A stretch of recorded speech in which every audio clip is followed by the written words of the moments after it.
Assalamualaikum warahmatullahi wabarakatuh.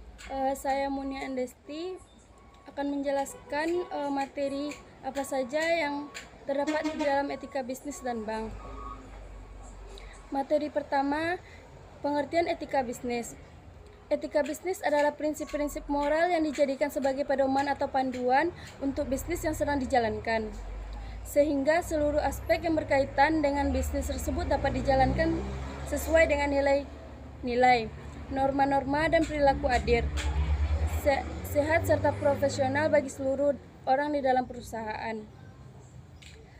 Tujuan dan salah satu etika bisnis adalah membantu tingkat kepercayaan yang lebih tinggi antara pemangku kepentingan di dalam suatu organisasi para konsumen. Materi kedua tentang etika bisnis dan pemikiran filsafi.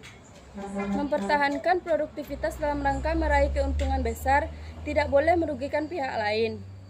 Dengan mengakui sentral sudut pandang ekonomis dalam bisnis, perlu diperhatikan pula adanya sudut pandang lain yang tidak boleh diabaikan, yaitu sudut pandang moral. Metode penelitian adalah kualitatif eksploitatif pustaka. Jenis data yang digunakan untuk menyusun tulisan ini berasal dari data sekunder.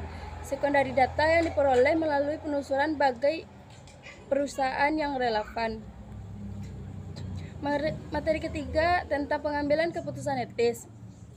Pengambilan keputusan etis melibatkan proses penalaran etis yang di dalamnya mengkolaborasi kesadaran moral dan kemampuan moral kognitif sesuai ada akhirnya diwujudkan dalam proses tindakan yang berbagai bentuk implementasi keputusan yang diambil.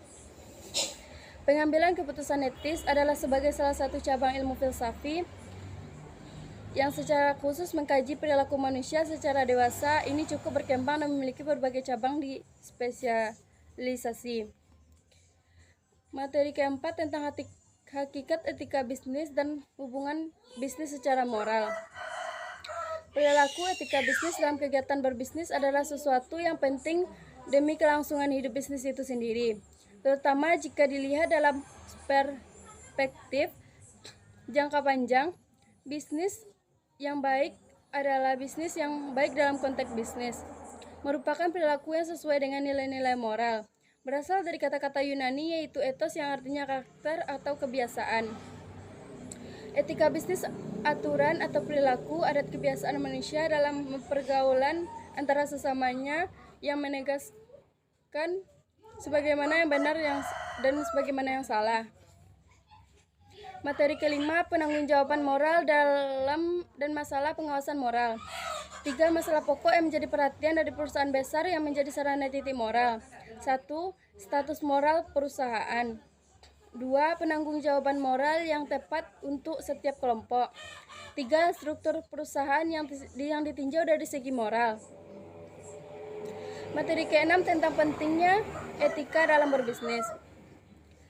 1. Dalam dunia berbisnis, etika sangat digunakan untuk mengelola dan menjalankan sebuah bisnis.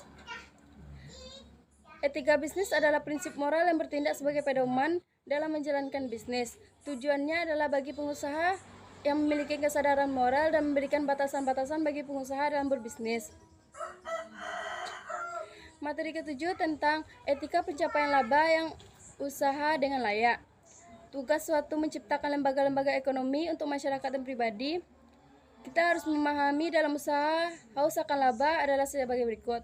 Pertama, tidak membenarkan pendapat yang menghalalkan bahwa sesuatu pengumpulan laba tanpa batas. Kita harus mengikat dan mengenakan membatasi pada aturan-aturan moral karena sebuah hubungan antara manusia harus dijadikan penuntun. Materi ke-8 tentang asas-asas etika jabatan. Adapun asas-asas etika jabatan yaitu: pertama, azas kepastian hukum. 2. Azas tertib penyelenggara negara. 3. Azas kepentingan umum. 4. Azas keterbukaan. 5. Azas profesionalitas. 6. Azas proporsionalitas. 7. Akuntabilitas. Dan 8. Azas efisiensi. Dan 9. Azas efektivitas. Materi ke-9 tentang etika perbankan. Membicarakan tentang etika dalam bisnis menjadi muncul kembali dapat disebabkan: 1. Adanya pihak-pihak yang dirugikan karena perilaku pihak-pihak lain. 2. Para pengamat bahwa perkembangan praktek bisnis yang perbankan perbankan yang ada. Norma-norma perbankan yang diakui, diterima, dan ditaati tersebut tertuang dalam Kode Etik Bankir di Indonesia yang isinya sebagai berikut. Pertama, seorang bankir harus patuh dan taat pada aturan yang berlaku di setiap bank. Dua, melakukan pencatatan yang benar mengenai segala transaksi yang bertalian dengan aturan perbankan. Materi ke-10 tentang integritas bankir nasional.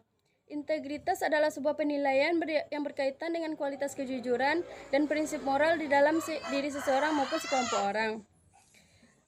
Wibawa. Wibawa adalah pembawaan yang tepat, menguasai, dan berpengaruh yang dihormati orang lain melalui sikap dan tingkah laku yang mengandung pemimpinan dan daya tarik. Materi ke-11 tentang etika dalam praktek bisnis. Dalam praktek bisnis diperhatikan etika-etika sebagai berikut. 1. Pengendalian diri. 2. Pengembangan tanggung jawab sosial. 3. Persaingan yang sehat. 4. Konsisten dan konsekuen. 5. Jujur. 6. Bersikap dewasa. 7. Bertingkah laku baik. 8. Sebutkan nama. Materi ke-12 tentang etika dalam praktek akuntansi manajemen dan akuntansi keuangan.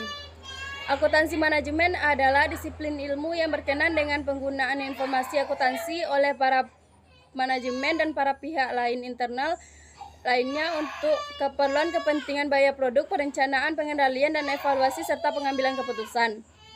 Akuntansi keuangan merupakan bidang akuntansi yang mengkhususkan fungsi serta aktivitasnya pada kegiatan yang membuat laporan dan memenuhi dari berbagai pihak internal maupun eksternal. Materi ke-13 tentang etika profesi akuntansi. Etika profesi akuntansi adalah suatu ilmu yang membahas perilaku perbuatan baik maupun perbuatan buruk. Manusia sejauh ini dapat memahami pikiran manusia lain terhadap pekerjaan dan membahas pelatihan dan penguasaan terhadap sesuatu pengetahuan khusus sebagai akuntansi. Prinsip etika yang tercantum dalam Kode Etik Akuntansi Indonesia adalah satunya tanggung jawab. Materi terakhir yaitu tentang mengelola risiko etika dan manajemen krisis. Risiko etika merupakan suatu kemungkinan yang dilanggarnya etika yang disebabkan oleh ketidakmampuan perusahaan dan institusi dalam memenuhi harapan stockholder. Dalam bisnis terdapat 3 krisis, yaitu krisis keuangan, 2 krisis komunikasi, 3 krisis strategis. Baiklah, sampai di sini dulu penjelasan dari saya. Kalau ada kata-kata yang salah mohon dimaafkan. Saya sudahi dengan wabillahi taufiq wal hidayah. Wassalamualaikum warahmatullahi wabarakatuh.